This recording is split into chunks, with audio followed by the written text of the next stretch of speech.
Hi, it's Erin and Simon with Assets and Arbitrage. And today we're going to have some hard conversations, family. We're going to talk about all the stuff that nobody ever wants to talk about or tell the truth about. Okay. So this is one of my favorite topics. We talk about it a lot. It's one of my favorite topics. It's something that we experience all the time. And it's called pocket watching. So we're going to talk about pocket watching and pocket watchers. Yes. Shout out to the good brother, Tariq Nasheed. Yes. I think he may have coined the term or made it popular. Yes. But we got to talk about pocket watching because it's a very real thing that, we're going to be lighthearted and have some fun with it, but it can become problematic. And so we need to talk about, the lightweight pocket watching all the way to the dangerous pocket watching. Yeah. And so that's what we want to talk about today because we experience it a lot. We see it a lot. I'm not sure, since we live in another country, if it's as big of an issue in the United States. Oh, yeah, I believe it would be, but I don't spend much time there, so I can't verify that. But so what do you want to start off with the pocket watching? How would you like to start it? Let's start at the pocket watching, which goes unguarded, right? So as we're up-leveling, in the last show, we talked about you identifying responsible, reliable people in your family to help with wealth transfer, custodial wealth, so on and so forth. Today, we're going to talk about the people of your family identifying you as having resources. So the whole entire point of this show is basically you have the undisciplined mind that wants to tap into the disciplined mind, right? When we talk about pocket watching, you're going to have friends and family members who are seeing your up-leveling. They can see that assets are accumulating, that wealth is being built, is being maintained, is being generated, and they're going to identify you as a resource that they would like to tap into. And the reason why we have to have this conversation is because that's an unguarded way to squander your wealth, right? When you have the god sister, right, who is always on the verge of getting kicked out of her apartment and always needs the rent, you have to start asking yourself, if we give you $700 4 times a year because you're always on the verge of getting kicked out, that's $2,800. And you got kicked out anyway. So where did the $2,800 go? Like I always say, if you don't have that money is going to somebody else who's ensuring that their legacies are getting it. So we're talking about different ways that your wealth is tapped into and squandered. Also, I want to quote Zoe Williams. He's great. He's a great influencer. You guys should check him out. But he often quotes Krishnamurti, and he says, the highest form of intelligence is to be able to observe without judgment. So as we're having this conversation, we're going to make it lighthearted and everything. And while it's damn true, we're not looking at it with judgment, right? We're just basically looking at mindsets. Wealth is a mindset, so poverty also has to be a mindset. And what we're doing is comparing the two mindsets, okay? So like I said, if you have your spouse comes to you and says, my brother is in trouble and he needs money. Well, this is the 5th time in 2 years he's been in trouble and needs bail money. We have to have these honest conversations. And because it's family, because your spouse is coming to you, because your close friend is coming to you, you have to be able to do an assessment just like a bank would do an assessment. If you went to the bank's going to ask you what you need this money for. What are you going to do with it? I mean, exactly, what are you going to do with it? Where do you get your money from? How do you spend your money? We want to see if you're a risk. And what happens is we're not allowed to ask those questions because we're family. I'm asking those questions. If you are a mismanager of money and you come and you ask us for money, I am asking questions because I should be able to have the right to discern and determine if I want, especially if I know I'm not going to get the money back, I should be able to ask questions. And what family members typically do, close friends, family members, they typically say, either give me the money or don't. But don't be asking me all those questions, right? If you don't want to give me the money, don't give me the money. Okay, then I'm not going to give you the money. But we're saying this because as you're up leveling and generating wealth, you want to help people. It's a natural inclination to want to do it.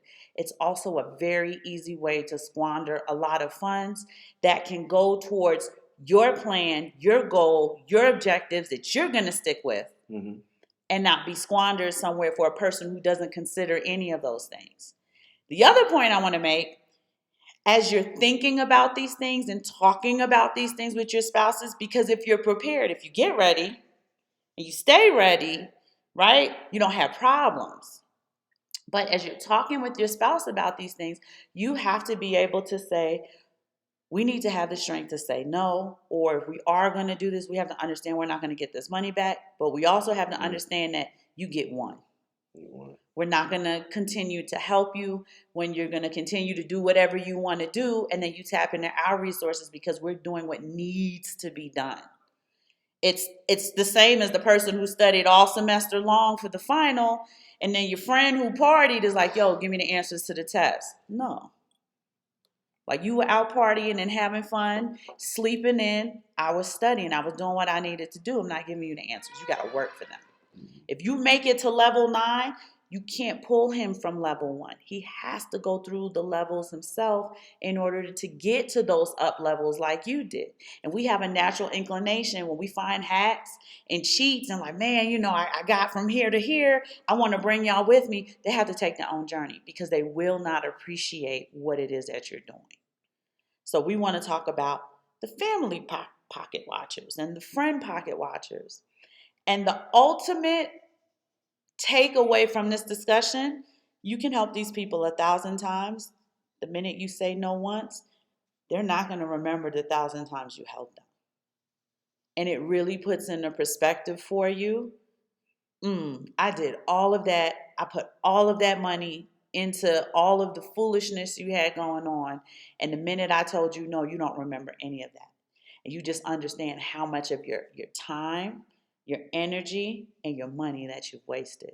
So we have to have these conversations. Do not co-sign that car for that person, right? Do not co-sign the apartment loan for that person, because when the creditors are looking, they're not going to look for that person. If you co-sign it, they're going to be looking for you, right? So you have to protect your wealth in that sense. If this person has destroyed their wealth, they're not as keen as you are who's protecting yours. They just haven't changed their mind and getting on that track like you are getting on track. And again, we're talking about mindsets, which means we have to be of the same sound mind. And that ultimately leads to what? Outgrowing people and leaving them behind. And it happens so often. So you have to prepare yourself for that. You have to get yourself to say, I'm okay if you never talk to me again. I'm good, right? Because when I leave you in the same place that I met you, and I've done 15, 20, 25 things, you start to see like, oh, we just weren't of the same sound mind. We didn't have the same objectives, goals. We didn't have the same discipline. We're not both consistent. We're not both solid. I'm a bit more reliable. And this isn't, like I said, we started off with without judgment. This isn't to sound self-righteous. This isn't to sound like, oh, I'm better than y'all. This is a real discussion we have to have when wealth is involved. We have to have these discussions because those relationships are the ones that will throw you off, and you would be more keen to squander the funds. They are third parties, just like an attorney is a third party, coming to siphon off the wealth. They are a third party, just like the insurance company is a third party coming in to siphon off the wealth. You have a friend or family member who doesn't have their situation in order, they are coming to siphon off your wealth. 2, easy come, easy go. They didn't go through the painstaking process to generate, maintain, or increase those assets like you did. You just handed it to them. So no, there's not any appreciation for it. And in their mind, you know what they're thinking? You don't need it. You don't need that $2,500. You don't need that $4,000. 4 kids or not, y'all look good. Y'all don't need no money. Why don't we need money? We're human beings. We have a boatload of kids. Of course we need it, right? So you're just kind of have to have these conversations like, listen, we can help such and we can help such and such, but we have to say, you good? Because you're not going to be able to utilize us as an ATM. These are the conversations the spouses need to have with each other, because it's typically always either direct family members or in-laws. Right? And then after that would be like close friends. Close friends. You'll have that friend you've been friends with since the sandbox. They just don't have their shit together, but y'all been friends since kindergarten. So they're going to come to you and they're going to see you as a resource. This happened. My mom died. My dog died. My sister died. My other dog got worms. I need, and you'll never see it back. And a lot of times, the return on investment, which is for you to stay in your apartment, for you to keep your car, for you to get out of jail, or whatever the emergency is, you don't even get that return on investment because they're right back in that situation. And then they're right back at your front door, siphoning large amounts of money from you. And sometimes it can be small amounts of money. It's always $25. But is it $25 100 times a year? Because that adds up. So we want to have these hard conversations about pocket watchers. I'm covering the friend and family sector, but this does have a multifaceted approach. So you want to get to the next level of pocket watchers? I'm a splinter off on the next level of pocket watchers, right? So like she said, as you build wealth and you increase your wealth, that is, people will notice that, right? But, that's just part of the game. It comes with it. Now, for me, the pocket watchers I'm talking about are the general public. Those pocket watchers, those pocket watchers get on my nerves. And I'll tell you why. So you guys tell me if you agree with this or not in the comments. But it looks like Bitcoin, just investing in Bitcoin, is becoming synonymous with being wealthy. It's right? Symbolic of wealth. So when you talk about Bitcoin, and I wear a Bitcoin t-shirt. I have a lot of Bitcoin t-shirts. And I used to wear them because it was a way to engage with people. Maybe somebody would see it, want to talk to you about Bitcoin, or say, hey, I like Bitcoin. Tell me more. Can you tell me a little bit about it? But what it actually turned into is that people realize that you have Bitcoin, and now they're pocket watching, right? You go out so you go out every day. You know how it is. And like I said, we're in another country, so the pocket watching is heavy pocket watching. So you go out and people say little things to you. We live in a small town where it's very physical. You got to get up and go to work every day. People don't work from home here and stuff like that. Everything is very physical. So you got to go, get out, go somewhere to go to work, right? We work from home. We have multiple businesses. So when we go out and about, people know, like, okay, so you don't have to get up and physically be anywhere every day. It's amazing, too, because they think we do absolutely nothing all day long, right? Right. So they're pocket watching off the rip. So they're already saying little things like, oh, it must be nice, this and that and third. Another thing that you will run into, because you are a U.S. citizen, people assume that you are wealthy. And spoiled. And they'll say that, the spoiled Americans and stuff like that. They don't even take into consideration all the hard work you may have done to get to where you are, right? Just pocket watching, and then you got the physical pocket watching. I mean, people just, looking at you saying little stuff like, man, I like your shoes. Those are some nice shoes. Like, so what you saying? You're not really giving me shoes were nice. You're not really giving me a compliment. What you trying to say? People, the other day I went to the store, place called Oxo. It's like a 7-Eleven. Like 7-Eleven. So I'm in the store just buying some snacks for the kids, and guy standing real close to me. He's just looking at my wallet, like looking at what kind of cards I got in there, credit cards, debit cards, and all this stuff. And I just looked at him, and not even trying to. I said, "Hey man, can you back up?" Didn't even say it in Spanish because I was annoyed. And disculpe is what they say. He backed up, but like just he's physically pocket watching. He's looking in my wallet. This is the pocket watching that goes on. And, it's funny. We make light of it. We went one day to get some gas or something. And I got one of those crypto cards that I have. It was fold because it's metal. It's metal. And that's what threw him off. It's metal. And I gave it to her. Was the fold and she's just looking at it. And I'm like, ma'am, may I have my card back? But she was going like, because it's heavy, right? Let me tell you, fold and acorn, they're metal. We had the MCO card too. Remember that? And they're heavy. It will throw, when you get it, you're used to like this piece of plastic. So when somebody hands it to you, and here you hand it to them and they stick it in this little machine. Yeah, here. She was just going like this because it's just so And heavy. I'm like, can I have my card back?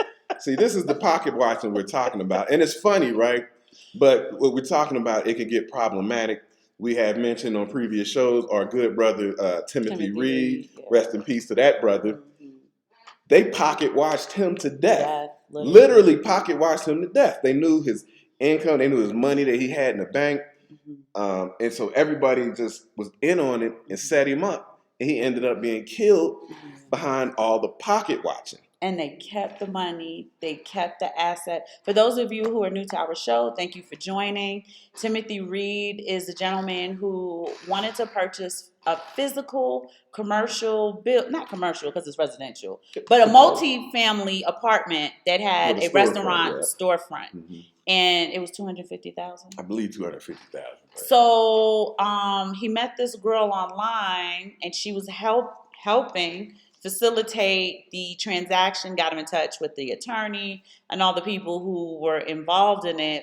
And right as the deal was going through, a motorcyclist drove by and killed him dead. So not only did they receive the $250,000, they were able to keep the building. As we know of, I haven't followed up on it. So what I would say is that in a small town, he was in a small town in Colombia. He was in a barrio. And we're in a small town, so Pueblo. Everybody knows you. You don't know everybody. People make up rumors about. They will make up whatever fits the narrative. Apparently, he's in the NFL. I've had multiple people ask me. Yeah, they keep saying I was in the NFL, and I said I don't know where this rumor came from. I'm not sure what team he played for, but I just go along with it. And I said I don't know where this rumor came from, but that's synonymous with wealth too. So they say, oh, if you're an athlete, you have wealth. So once again, pocket watching. Mm-hmm. They're pocket watching all day, every day. And they don't have a problem asking. When we went to Mother's Day dinner, he literally asked, like, "Oh, let's get into that. Where does your money come from?" Let's get into that. So are you the one with the money, or is he the one with the money? So I'll come back to that. So now when we go to Mexico City a lot. So you'll see a lot of people from the United States or Europe, something like that. Mm-hmm. Europeans, if you will. They can't even hide the pocket watching. They will ask you straight up. You got 4 kids. How can you live here? They'll ask that outright. Just outright. How can you afford to live here with such a large family? And I'm like, I've been around. I've been traveling. I've been around the world thrice times, and I have never once asked a person, "How can you afford to be where you are?" It's none of my business. I assume that if you can be there, then you're there. Mm-hmm. They don't even care. They just ask you, how can you afford this? The other question that they ask, and these are typically Caucasians, so I'm going to keep it real with y'all. We're going to have these hard conversations. Shout out to my Caucasians. If y'all watching this, I want y'all to stop doing this, though. When they see us, because we're black, they will ask, are you guys on vacation? Or if they're European, they'll say, you guys on holiday? No. It's Tuesday in the middle of February. We're not on holiday. Mm-hmm. Okay? But would run into another European or white American and never ask them that. Peeped it multiple times. People we were with, like, oh, so I'm on vacation, but she's not, because she's actually here on vacation. I live here. So you got that too, where people make assumptions. Shout out to our brother Tariq Nasheed, like we said. He gets asked that all the time. How did you get up here in first class? Are you an athlete? Right. He is tall, right? Tariq, you tall, right? So I can see them thinking that. But and it's lightweight, in my opinion, disrespectful. It is disrespectful. Because, you in first class, are you an athlete? Well, no, I'm a businessman. Well, just even the rumor they have about me being a former NFL player. Now, they never said former. But I'm not going to be here. But they don't know that. It might be off season. They don't know anything about NFL. But what I'm saying is, if a black man has any money, he has to be an athlete or a rapper. Athlete or entertainer, mm-hmm. right? So it's like, oh, if we're pocket watching and we think you got money, you must be an athlete, right? Or a rapper. Our son's the rapper, by the way. My 20-year-old son. He's the rapper. They think he's a rapper. Are you a rapper? You got the athlete and the rapper. Right. And I'm like, that's the only way black people can have money in the world is being an athlete or a rapper. And neither one of them do either. Right. We can't. And, a lot of this, if people have been living abroad for years, mostly it was people who were retired and people who work for like a global corporation have been sponsored, right? But it's a new day and age. There's digital nomads. People work from home. You can live in another country and not be retired. I didn't have to retire from somewhere just so I could live here. And people, they can't wrap their brain around it, and they just always they're so that they just have to ask you, how you getting your money? Like, and it's none of your business. It's disrespectful, but it is the part of pocket watching. Yeah, and you got to understand too. But like we said about Timothy Reed, the pocket watching can get dangerous, because people might be pocket watching to do something nefarious to you. Maybe try to take advantage of you. You know, we have people, and I don't like it, but we have people who come work at our house, clean the house, do things around the house. But you know, they're looking around at your belongings, and then when they go home, they just spread the room. Hey, oh, you know, they got these TVs, these computers. They have all these computers. And you're like, I don't really like having people in the house because of the pocket watching and then spreading the rumors. But his wife works multiple businesses, and we need the people to come help clean the house. Yeah, so it's pocket watching can be. I mean, you may run into it. You know, as I laugh at it now and I think about it, I used to run into it as a younger man, but I didn't quite understand it. Oh yeah, I didn't quite understand what pocket watching was. So one time, I'll give you a quick story. One time, I went to a place we had called UDF. It's like a 7-Eleven. And I pulled up, okay? And I was driving a luxury 4-door sedan. I ain't going to give them no shout out and tell you what brand it is. Till they sponsor us. Yeah, but it was a nice luxury. It's the black man's car, by the way. Y'all know what it is. It was a nice luxury 4-door sedan. And I got out, and I'm walking in, and this older white gentleman says to me, this is what he says to me. But you were in uniform, weren't you? No. Oh, okay. He says to me, this is an awful nice car for a guy like you to be driving. A guy like me? You don't even know me, so what do you mean? So what do you mean? So you mean it's an awful nice car for a young black man to be driving? That's not the word he was looking for, but you can use that to be nice. It would be nice. And I said, well, I'll just take the high road, and all I did was say thank you. And I said, that's a weird thing to say to somebody. Like, what, you felt so compelled that you had to come say that to me. And he didn't say it with malice or... It was very matter of fact. Yeah, it was very matter of fact, but he was polite. And I'm just like, I didn't understand it. But that's a part of the pocket watching. You don't know who I am. You don't know what I do for a living.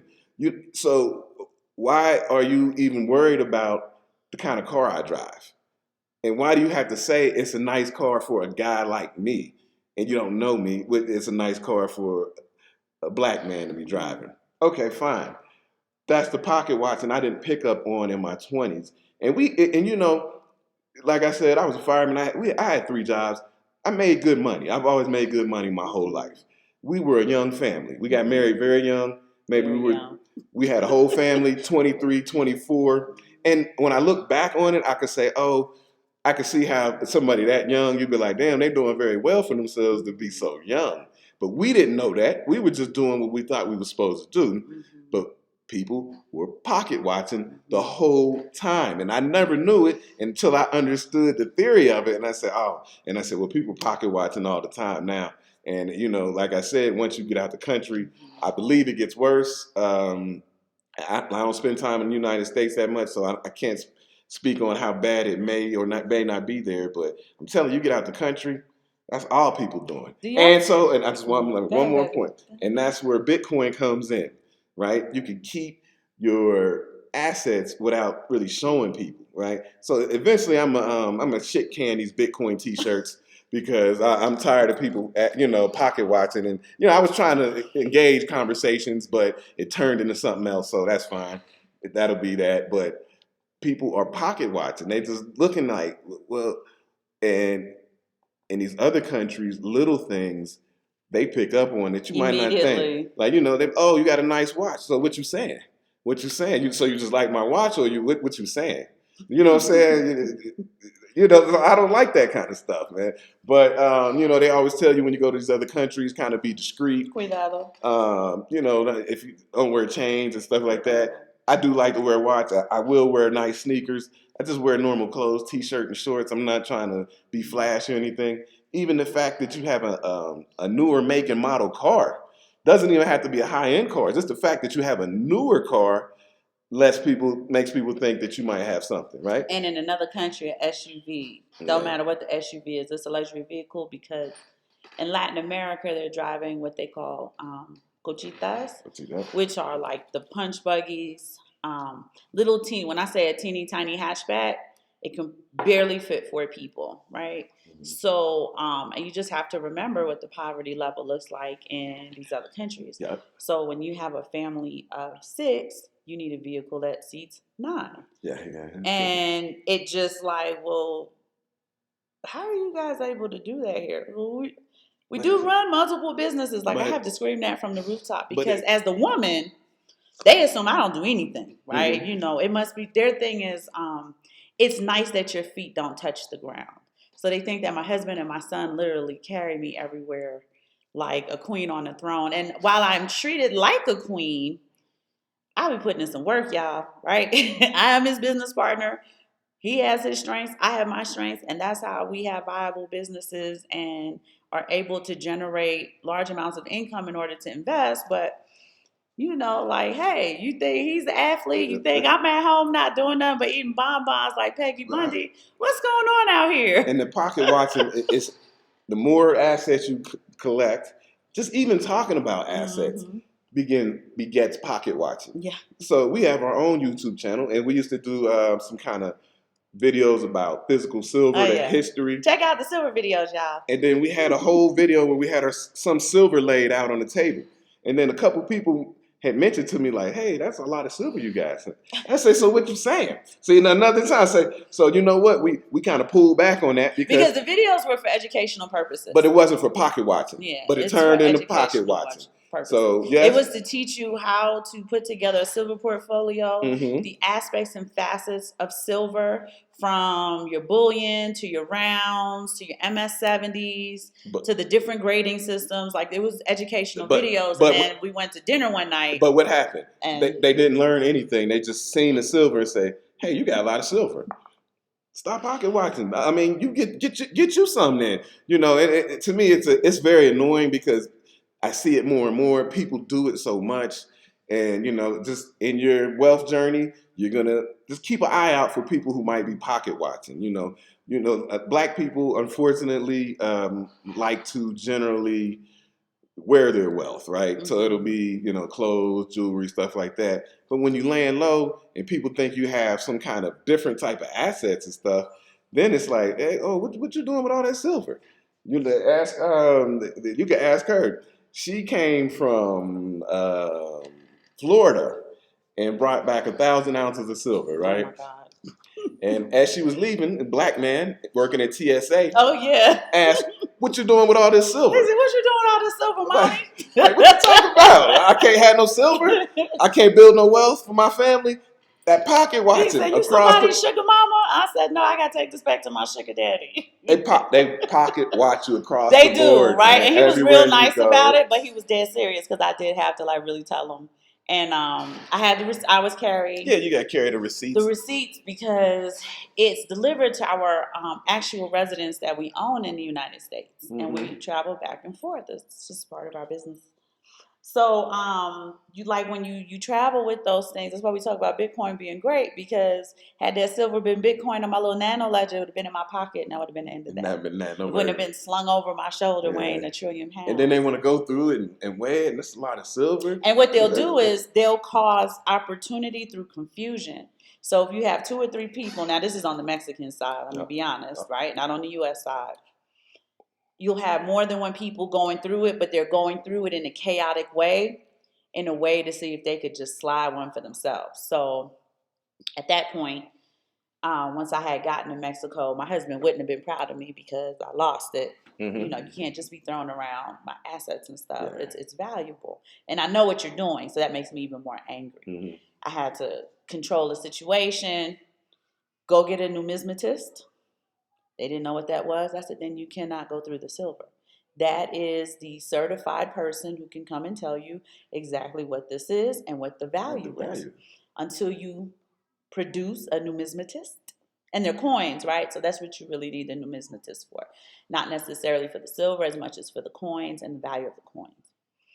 Until you can do that, we ain't got nothing to talk about. And at that point, They know that that was the truth, and they had to let me go. Yeah. I did have to pay the declaration, which I was able to write off. Yeah. But the point of the matter is, everybody wants to know, what is this and why do you have it? Yep. And then, like I said, when you're dealing with friends and family, their idea is not what is this as much as you don't need this. Mm-hmm. You have all of this. You don't need this. I need this. Mm-hmm. Okay, you guys have 4 kids. Well, I'm stressed out with my one. You should give it to. There's 2 of you guys. There's only 1 of me. You should give it to me. Yep. So those are the mindsets that you really want to guard against, Mm-hmm. right? Whether it's family or just a neutral third party, somebody at your job, people Yep. at jobs pocket watch you. We work the same position. How are you able to drive that car and do this and do that and do the third? When I don't have it. When I don't have it. Yeah, because they're gonna just, oh, we make about the same amount of money. They think. But even if you do, let's give them that. We make the same amount of money, but all of a sudden, well, I live in an apartment and you live in a 4-bedroom house. I drive a little car. You got this big ass. Like how? Why? And then that's pocket watching. Pocket watching all day, every day, no matter where you go. If you start doing well for yourself, there's pocket watchers everywhere. So be wary of them. Just keep an eye out for them. Because they're going to start pocket watching. Y'all watch Paid in Full? We asked Mitch for money. Mitch was like, I'm broke, baby. He was pocket watching. He was pocket watching so to the end. Broke. And he ended up getting killed over it, right? He's like, you ain't broke. But he really was, though, right? He was. Yeah, well, yeah. But, you know. I'm broke, baby. But the pocket watching is, it's all encompassing. It is. Family, neighbors. Neighbors. They watching the TV through your living room window. Neighbors, man. And we live in a gated community. We don't have any neighbors because we live on acreage. We thank do, God. but there's about 1.5 acres between. Yeah. So they're not. It's not like next door. You know how you got a next door neighbor. They pocket watching. You see, man. Let me tell you what. When we order stuff from Amazon, it has to go through the front gate. The front gate. And they be like, man, you guys get a lot of packages. You get an awful lot of packages. I say, pocket watching again. I swear. Every time. Their office supplies, right? Because I'm too lazy and too cheap to go to Office Max. No, their office supplies and stuff for so the kids. For the kids' homeschool. It's not like we're ordering anything extravagant. You get school books and projects for the kids. And it's stuff for our home office. It's not nothing. It's just stuff we need. But, they want to say, like, you get an awful lot of packages. And every time we get it, we haven't had a package for like 4 months. I say every time. She says, mucho paquetes, no? Yeah, we know it's a lot. And then we ordered a lot of stuff sometimes for Christmas or like packets, and it comes staggered. So I might have ordered, and it just one package comes this day. You ordered 5 things, but then they came on like 5 different days, and it just looks. But then the people are saying, "You ordered a lot of packages. It's pocket watching." What you saying? Can I order a package or not? Why you keeping up on how many packages I'm ordering? You don't know what's in here. It could be socks. Like you act like I'm ordering something but they're pens. Of value. They're pens, staplers. Books. They're books. The kids' projects. They're nothing. It's stickies. Yeah. Right? So it looks like something. It's a block of stickies that I need. Right. It's a mouse pad. Right. I don't know, right? But yeah. Anyway, we're just saying that everybody's watching. Jay-Z told y'all, streets is watching, and it stays watching. So as you're up leveling, your first inclination is to help everyone. You really have to sit and meditate on that. Because not everyone is at the place where they deserve that help right then and there. Some people have to go through their trial, their discomfort. They have to make the mistakes. They have to have some of those regrets in order to grow. And when you go and rescue them out of that, you are doing them a disservice by not letting that revelation grow within them to grow. Yeah. And that's why you see certain people, you're always getting kicked out of your apartment, right? You're always losing the job. You're having the same issue over and over. This lesson keeps coming to you because you haven't passed the lesson. So you want to sit down with your spouse and say, hey, especially if it's a family member, because maybe you got it under control. Like, yeah, I'm cool. That person never talks to me again, but your spouse is not okay with it. Yeah. So you want to sit down and have that talk and just explain like, hey, we're looking at a pattern and we can't always be the Superman to the rescue. Mm-mm. Especially since we're seeing with this pattern, we're not helping. The pattern hasn't broken. Yeah, you're not helping, you're only enabling. So, you want to move away from enabling people with, in this, but we're talking about poor mindset. Poor financial decisions and mindset. Poor financial decisions. Right. I saw a post the other day where somebody shared the post. So it was a post that was just probably going viral. She said I think it was her sister or sister-in-law, I can't remember, asked to borrow like $1,200. So she gave it to her. I think I'm just assuming she's getting kicked out of an apartment because that's a large amount of money. She said, I saw her on Facebook at a high-end club in Atlanta. She named the club. If y'all live in Atlanta, y'all would know it. I can't remember the name of the club. Is this reason for ass whooping? Right? That's how she ended the post. And it's like, yeah, you asked me for $1,200 to do this and then took some of that money to do that and still need the money to do the first thing. Right. So these are not just the pocket watching, but we want you to watch the pocket watchers so that those pocket watchers don't find ways to access your wealth. Yes. Your objective is to build, generate, maintain, and protect what you are building. Mm-hmm. Don't matter who you're building it for, whether it's for yourself or for your family, for what you are building. Mm-hmm. And the undisciplined mind should not be able to tap into the economic energy of the disciplined mind. Mm-hmm. And your mind has to be disciplined enough to be okay with releasing toxic relationships, because that's what it is. Mm-hmm. If that person is using you for your resources. Mm-hmm. Especially, like I said, tell them no one time and see if they appreciate anything you've ever done for them ever. Mm-hmm. Answer is always going to be no, because they can't consider the effort that you put into build something, anything, whether it's a relationship. If you're building Legos, I kid you not, I sit and I watched I saw the baby walk by. When he's building his Legos and he got them big, thick Legos, he'll spend hours building these Legos. It takes 30 seconds to knock those Legos down and have them all over the floor. Mm-hmm. To build requires an exorbitant amount of energy. I know I've been flubbing this week, y'all. To destroy takes seconds. Right. You can destroy 20-year marriage in seconds. You can knock a house down with a bulldozer. Minutes. It's imploded. How long did it take to build a house? The building. Yeah. To build wealth, to gather, even if you say, you know what, I have $20,000, and to some people like $20,000 ain't nothing because you ain't no billionaire. So y'all don't know what a billion really is. But even if you have $20,000, that was sacrificial economic energy you put into building that $20,000. You know how easy it is to squander that 20 G's? Right. Just make a bad bet at the casino. It's gone. You cannot build as fast as you can lose and destroy. Right. There's a saying they used to say in the stock market, like when the stocks go up, right? You take the stairs up but when and the elevator down. When the stock price drops down, it's like that's why they use the word crash. Yeah. And you chop away, and then immediately it's gone. So you have to protect your wealth, guard it. Guard it with your life. I mean, I hate to, and like I said, we're not about money and being money hungry and all that. It's a tool, and it's something that you spent your time and energy building, so you want to protect it and make sure that it stays there. You don't want to squander it, give it away.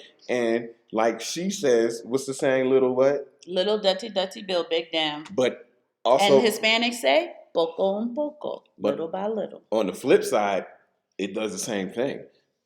If I got to give you $50 here, $50 here, you don't think it's a lot, but it's a lot. But over time, it becomes a lot. So you gotta guard your wealth. Mm-hmm. You gotta keep an eye on the pocket watchers. They're everywhere. I mean, they're everywhere. They're like roaches. Yeah, they're everywhere. So they're everywhere. You gotta keep your eye on the pocket watchers. This is part of the wealth building process. We call them, we make fun, but we call them champagne problems, right? Yeah. So, but just keep an eye on them. They're there. Sometimes the pocket watchers don't want to do any harm. They just want to see, how can I get money out of you? Can I offer you some services? But it's a parasite looking for a host. Yeah. Mm-hmm. And parasites are never beneficial to the host. No. So you keep that in mind.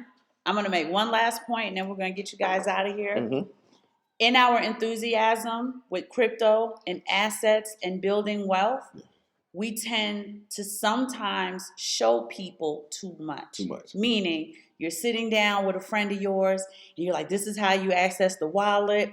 This is how you do a wallet-to-wallet exchange. You're really showing them the technical aspects, and you may be divulging the assets that you have and how to access them. Mm-hmm. I've seen people do it like, hey, you don't, like, get a printout to show them how to create a wallet and stuff like that. But don't go into your wallet and your dashboard and show them how to go to, or I'm just going to send a little bit to your wallet so you can see how it works, because those people can now access your assets. And another thing, in etiquette in the Bitcoin community, you don't ask another Bitcoin investor how much Bitcoin they got. Yeah, like it's just. Ask me how much money is in my checking account. You want me to send you a screenshot? But now, you talk to some of these pocket watchers, they'll straight off ask you, well, how many Bitcoin do you have? Can you send me a screenshot? You got a whole. They'll be like, you got a whole Bitcoin? People start asking you stuff, and I'm like, but the etiquette, how we do, it's like you invest in Bitcoin, I invest in Bitcoin. Nobody's asking how many satoshis you have.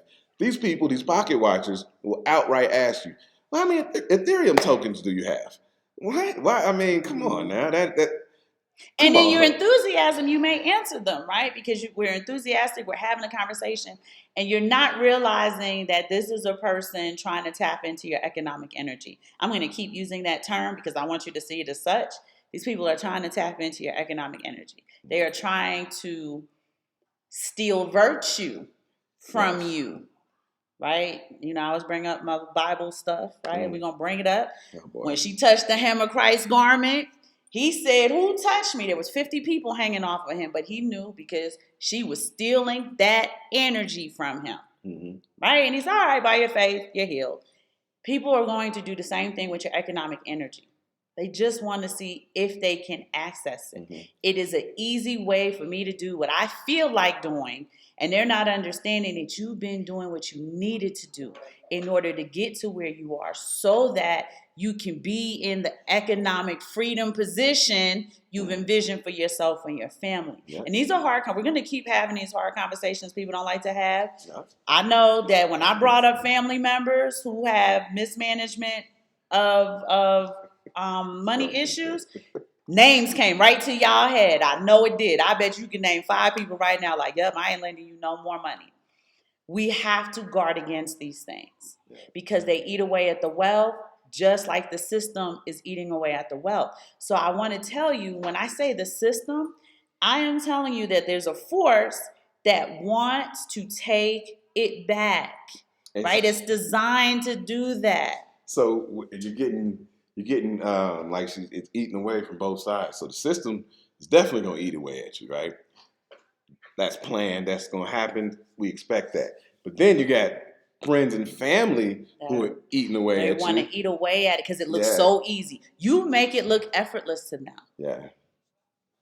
Right? It doesn't look like you're working as hard as you're working. You're working damn hard. Yeah. And there's sacrifice. I don't have the things that I would like to have, but they're not so necessary that I'm willing to put my objective to the side to have it. Mm-hmm. And that's just where we are with this conversation. Again, it's a hard conversation, especially when you watch the Kardashians and you watch the Jay-Z's and you watch the people spending money and doing this and doing that. And you're like, I've been scrimping, I've been saving, I've been cooking. I haven't been eating out, right? I've been really doing what I need to do. It's sacrificial. And you don't want somebody to come in now who's not willing to sacrifice and enjoy at your expense. No, ma'am. No, sir. Now, talk to the women. Y'all don't be mad at me, but women really we're 80% of the consumers in the country. I don't know if you guys know that, but everything is being pandered to us because we are the ones that spend the money. Men typically don't spend like women do. So I don't ever want women to feel alienated like I'm always pointing us out, but I have to point us out because statistically, we are the consumers in mass. So it's very important that we women, we can do this, right? We get our plan together, we stick with the plan, and we build, we build, we build. We are not here to destroy. There used to be a 5%er thing. Used to Yeah, say. the 5%ers, you know, shout out to my 5%ers out there. What was it? Peace to the gods. They say you either build or destroy. Okay, there it is. Like you're either building something or destroying something. So we're building. And if you're destroying to build, that's different. That's and different. We can talk about that on a different show. That's a different strategy, but because sometimes you have to do that. You have to destroy to build it. Either you're doing one or the other, right? Mm-hmm. Either you're building or you're destroying. So we're always about building.